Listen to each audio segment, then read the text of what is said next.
Hey there. Hope you're doing well.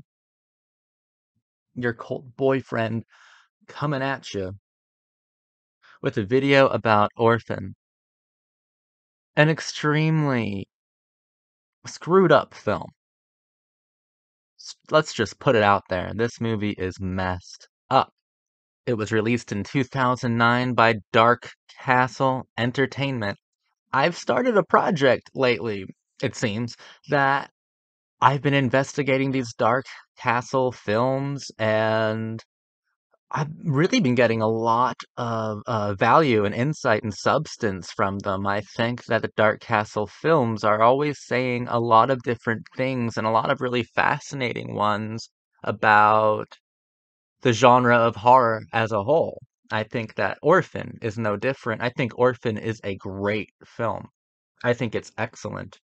And also covering these 2000s films of a period that we like to call the Return over here, we are seeing a lot of similarities, a lot of threads, a lot of motifs, mental illness being probably the primary one. This is my third video in a row now that I believe I've had to talk about mental illness through the horror genre. The Cell, Session 9, and now Orphan. If you watch Orphan on physical, you're in for a really bizarre experience. Orphan is clearly about a couple, Kate and John, who adopt a child who turns out to be a vicious, cruel psychopath, a hyper-violent little monster.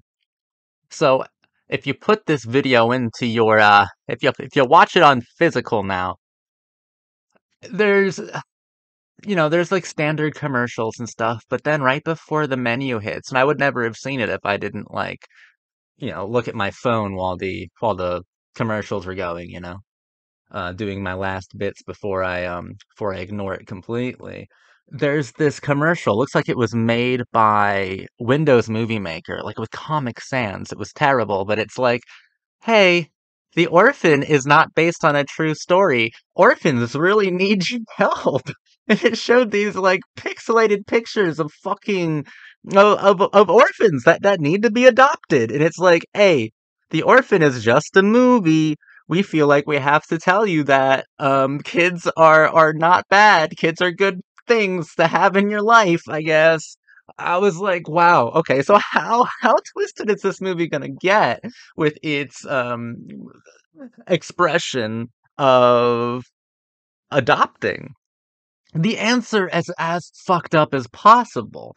But let's not read too hyper literally into the film. The film is visceral on a very superficial level. It is quite a visceral film, perhaps the most visceral Dark Castle film. The producer, Susan Downey, said that there's a lot of great components to the script, and we're either going to make a great film or we're all going to hell. I think that films of the 2000s went to a lot of traumatic places that I don't think horror should go. I don't think horror should exploit some of the darkest corners of our reality, of our world. I think that some things horror is just irresponsible with depicting. I don't feel that way about Orphan. I think Orphan is problematic horror done beautifully, done correctly, done in a way that transcends my criticism, that transcends that statement of mine. This film is directed by the same fella who did House of Wax for Dark Castle as well. I love House of Wax. I think it's wonderfully directed. And the director returns for this one, and I'm gonna actually say his name because he's so fucking gifted. What the fuck kind of name is that? I can't say that name. Hold on, guys. Welcome to the behind the scenes. This is exciting, riveting film criticism. Hey, commercial for Shudder. I got it once. I didn't really care for it. I guess they'll never be a sponsor. Okay, what is it? Well, I said nice to meet you, but I've met you before, on Gold 2. Oh, no way. Indeed, yeah, I was at the Bernabeu. Yeah? Yeah. It was, so how do you go from that? back to this. Back to Are you kidding me? They're not gonna say his name. Everyone's a coward. Say his so it's fucking. Oh my god, they're all cowards. No one will say his fucking name. Oh my god, dude. You said that one of your reasons for doing this. They just skip the name. They just skip his name. What the fuck? You fucking kidding me? First, It just jumps into him answering a question. Like, introduce him. Oh my god. Every video on YouTube of him having an interview, he's like fucking they start I'm supposing after the interviewer messed up on pronouncing the name. This is the dumbest shit, dude. Like, fucking really? Nope. I'm not gonna say his motherfucking name. It's just insane. Maybe she will. He's not in this video. She only has 4 likes. So she can tell me how to say it incorrectly. We've just learned Jome Colette Sarah has been tapped to take on. Don't know if she's right, but she's the only guidance I've had. Wait, how did she say it? Joame Cole Sarah. Fucking nailed it. Alright, all that tomfoolery aside, Cole Sarah is an incredible director. Incredibly underrated. I think that House of Wax and Orphan, the work that he did for Dark Castle, is extraordinary work. I mean, this film is composed in a way that would make both William Friedkin and Roman Polanski proud. Actually, very proud. This is a film about terrible, bad seeds, and this is a beautiful example of the offspring of such traditional and classic films as those of Polanski and Friedkin, for sure. It's a film that has a lot in common with, like, The Exorcist, Rosemary's Baby, The Bad Seed, even The Good Son. We know these tropes. We've seen these tropes before. Now, is it commenting on the tropes themselves? No. No. That's something that postmodernism would do. This is Return's End. This is a final statement from 2000's horror on 2000's horror. You can read the film in a lot of ways. What exactly is it saying? It's saying a lot of different things, most of them directly about the genre itself. Esther is a Russian orphan, correct? Or at least that's what you're led to believe for a long time.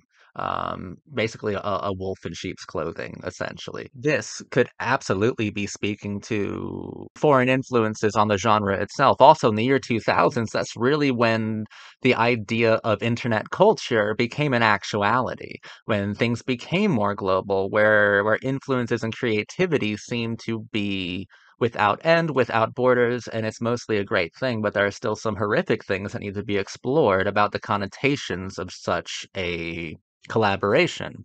Esther can definitely be speaking to the unmistakable influence of J horror, of the fact that like Giallo influences are everywhere now, or at least they were always there, but they're far more pronounced. Like you can tell if someone loves Dario Argento mostly because it'll be the first thing they say in an interview. But the influences are also so thick and so pronounced and a lot more exaggerated. I think that the cultural influences outside of the West. I'm talking like Russian horror. I'm even talking about grainy like snuff films that get circulated over the internet. I'm even talking about those sorts of things. I think that this film is speaking to a sort of cultural integration and the idea that American audiences, the American household is not ready for, shouldn't say not ready, they're unprepared. They don't truly understand the kinds of thematics that they are adopting through the genre. Or we can focus that a bit more within the genre itself, Esther as an archetype from the 70s, Esther as an archetype from a more classicist form of horror filmmaking, and truly a more demonic form of horror movie making, when that part of the 60s and 70s that were obsessed with Satanism, that part of the 60s and 70s that were obsessed with a celestial beastly form of carnage of the innocent, corruption of youth. through demonic elements and components. We can definitely view Esther as an archetype that we thought had long died or had at least been like frozen in time because we can even look at the clothes that Esther chooses to wear. They are unfashionable. They are out of date. They are alien and foreign to us, honestly. We can view Esther as this archetype of the past being placed into our understanding of the present. We can transport an archetype from the past into our contemporary understanding of successful family today. And we can see that we've never truly investigated that old archetype. We never truly understood that old archetype, or that old archetype is eternal. And certain things, certain demonic elements, will be eternally visceral, eternally thought-provoking, and horrifying to view and endure and experience. We can even view Esther as a personification of Kate's guilt, a personification of maternal defeat, of shame. This goes into the traumatic aspects of the film, the more hyperliteral aspects of the film, and I think it treats them with a certain amount of care, but also a great deal of morbid victory over past trauma. I feel that the film could be a hyper personification through Esther of a corruption of a certain part of innocence of the American family, or if not just American, of the Western family, of the Western family unit. Kate's character is having to overcome either the literal loss of a child in a womb that was never truly born, as well as a more metaphorical corruption of young girls, corruption of youth, and actually punish what is deserving of the punishment. And what's deserving of the punishment is the idealized form of shame, the idealized form of guilt is Esther. What exactly does Esther do? She exploits weaknesses. And this could be transferable to every theory that I've raised so far throughout the video. I think that that world cinema influences on studio American movie making exploits a lot of weaknesses within that sort of system, exploits a lot of oversights that can be viewed as problematic when actually truly focused upon. It can speak to the genre itself, that older archetypes, that more demonic archetypes, that more visceral archetypes can expose the weaknesses of the archetypes left to us in postmodernism's wake. It can expose the frailty of a horror genre that thinks that it's smarter than the genre itself. Esther, lastly, can represent an exploitation of the weakness of the modern family dynamic, of the concept of shame within a marriage, guilt as a mother, and how an exploitation of those faults can lead directly to a horrific form of self-hate, self-doubt, addiction, and self-harm. Orphan is saying a lot of things, and I think that it says them all quite well, quite extraordinarily. Isabel Fuhrman plays Esther, and she does incredibly well. A deeply complicated character, a deeply moving and terrifying performance for someone who was so young. She definitely gave the best performance of the entire film. She is a horror icon and always will be. Esther is a terrifying character and a wonderfully cinematic one. The framing of this film, Colette Serra did so well at composing Esther in ways that truly get under your skin, that truly drive a dagger deeper and deeper into your side until you don't even know it, but you're bleeding out as an audience member, and Esther has you. She has you in her palm. She has you right there in her hands, and she's molding you into whatever she would like to. Probably the most deeply manipulative horror villain of the 2000s. Esther is phenomenal, a phenomenal villain, and I loved watching her. This film isn't afraid to go to every single dark place imaginable. There's a scene where Esther is trying to seduce Peter Sarsgaard's character. In turn, Peter Sarsgaard's refusal is what leads directly to his death. Now, this is an extremely problematic scene.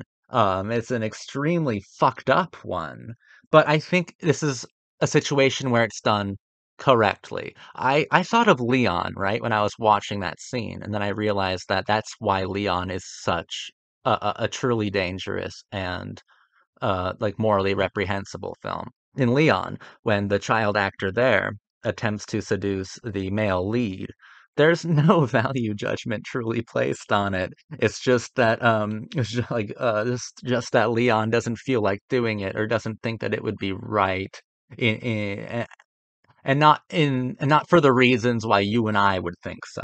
In this film, it is framed as horrific, framed as absolutely disturbing, as it positively should be. And Peter Sarsgaard's character, this is his breaking point. This is when he finally loses it and is like, no, this is how to handle problematic situations in a responsible way. You try to get under the audience's skin by exploiting a weakness within the genre itself. Like, oh, it's not going to go there. Oh, it did go there. It went there. And now this character is being punished for even being along for the journey. Peter Sarsgaard, I'm thrilled I actually get to talk about him because I don't think I ever have on this channel. Die Hard, Your Cult Boyfriend, experts might be able to prove me wrong, but I don't think so. Peter Sarsgaard is one of my favorite actors ever. I think he is one of the most absorbing performers I've ever watched. And growing up as a teenager in the 2000s, I was always on board to see a new Peter Sarsgaard movie because his performance alone would make the film so much more powerful. I think that Peter Sarsgaard is one of the most brilliant actors of all time. And that's not hyperbole. You can ask people who actually know me. I will rave about Peter Sarsgaard, one of the most overlooked and extraordinary actors of all time. I think Peter Sarsgaard is excellent. His performance here is layered, it's sophisticated, it's genuine, and it's also true to the tone of morbid curiosity, morbid, sinister themes. Peter Sarsgaard did excellent. Vera Farmiga is, of course, excellent. She's great. This is a great precursor to her journey through horror. She's become an icon herself as well, thanks to films like Orphan and the Conjuring series. She's excellent. She had to do a lot of work here. She's beautiful and she creates a very multifaceted character with a lot of problems, a lot of substantial problems that you can feel, tangible ones. Whenever Vera's characters have some sort of flaw or weakness within them that is being exploited, it's such a tactile emotionality. You can feel her character's dread. You really can. And Orphan is a great example of Vera at her absolute peak. And I love watching her here as well. All in all, this is an extremely disturbing film, but I think it's also an extremely mature and responsible one as well. I think that it understands tone. I don't think, while it is a film about exploitation of weaknesses, it's not an exploitative film itself.